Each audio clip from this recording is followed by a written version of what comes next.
Natural lang yan, di tayo perfecto eh. And then hindi ko kinakaya yan. Ngayon, ginawa natin ito mga 1 week yata lang. Tapos nagamit yung bossing. Tapos nagpapatugtog na siya. Parang may narinig siyang, parang may pumutok. Ngayon, tingnan nyo. Naka-normal mode siya. Nagno-normal mode dyan. Pero hindi gagana yan. Kumbaga walang audio na lalabas dyan kasi walang bias to. Dahil bumigay yung fuse. Ito may fuse to sa loob. Nasilip ko na.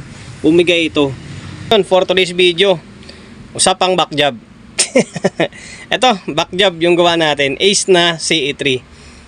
Kaya ginawa ng video ito kasi may mga nagtatanong sa akin through Facebook and then sa YouTube natin na kung meron naman daw tayo bang back job. Kasi daw nakikita nila parang ang galing-galing natin gumawa kasi araw-araw puro power amplifier ang gawa natin. Kaya natanong sa atin na, boss, sa galing mo na yan, meron ka rin bang back job?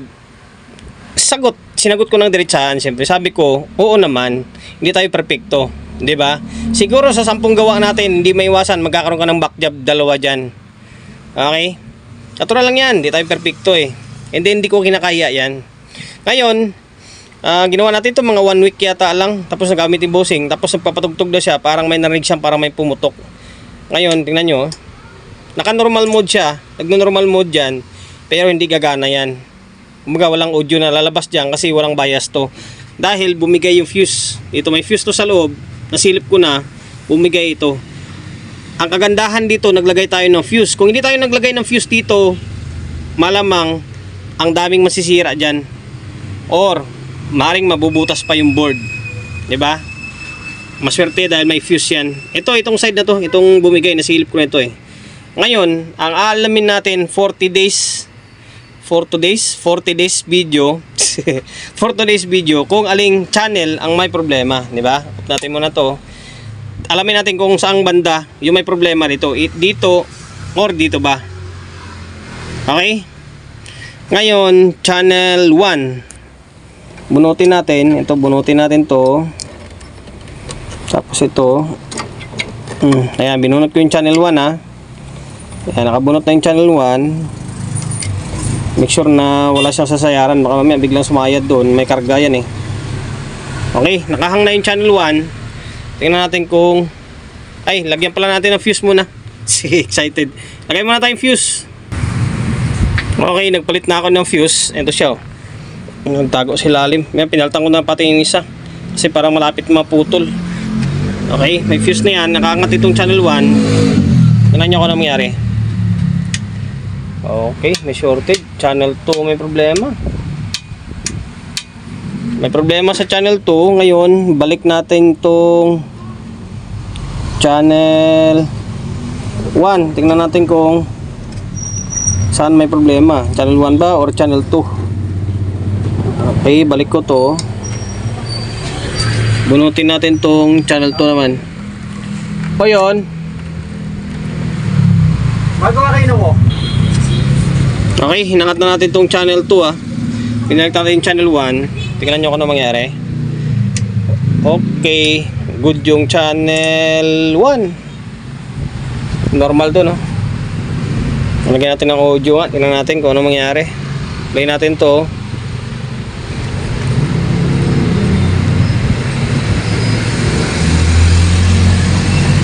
Okay, parang ayaw gumana. Dalawa rin naman yung ilaw. Ngayon, parang wala. Ba't gano'n?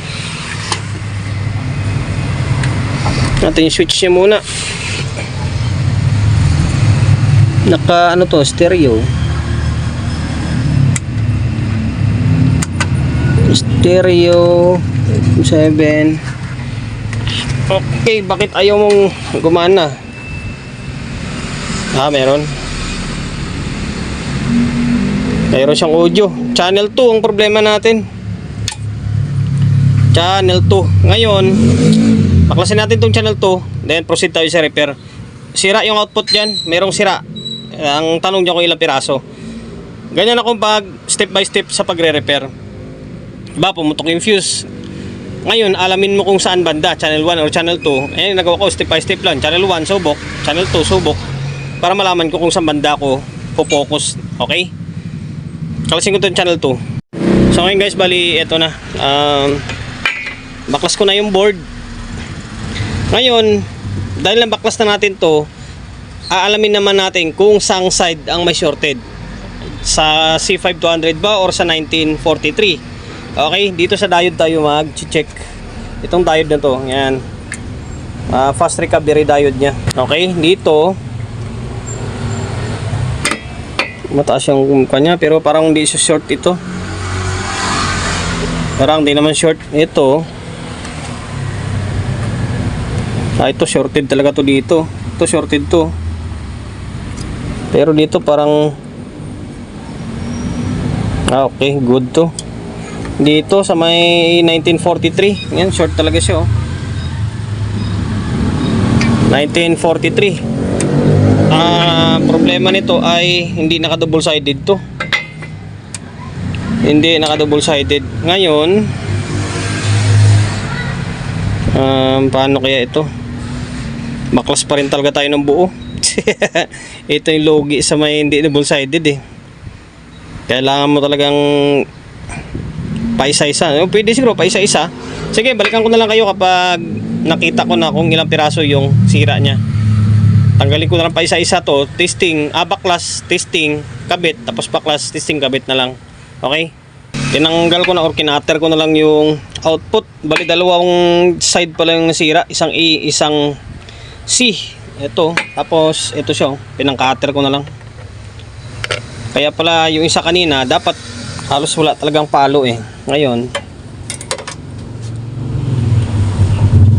ito naman yung labas niya no.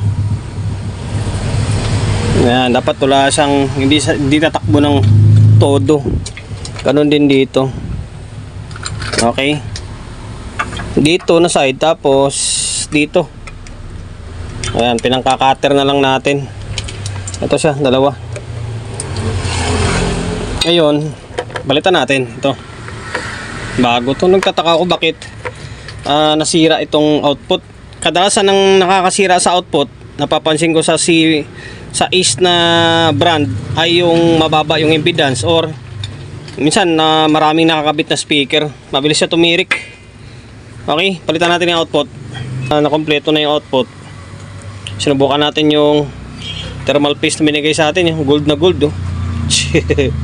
Okay, A1943, tapos dito is C5200. Yan. Ayan, balik natin, testing natin kung ano mangyari dito. Maging okay na sana. Binalik ko na yung channel 2 natin. Okay, ngayon magsukat muna tayo ng bias bago lagyan ng audio kung sakaling maging normal. Ayan, normal na siya oh. Wala na shorted doon. Naka active mode na ito. Ngayon sukat tayo ng bias nya. Dito normal naman ah. Nasa halos magpo 0.3. Tapos dito paras lang, walang labis, walang kulang. Okay, normal na yan. Input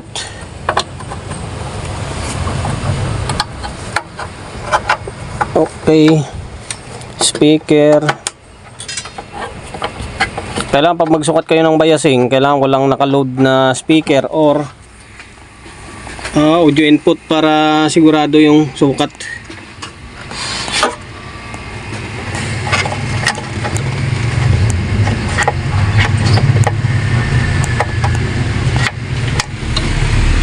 Buti may fuse ito.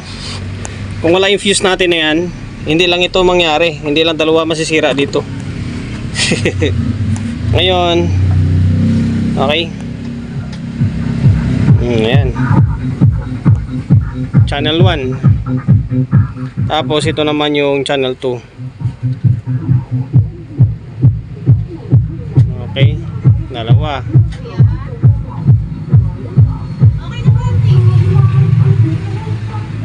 Okay na to, working na eh.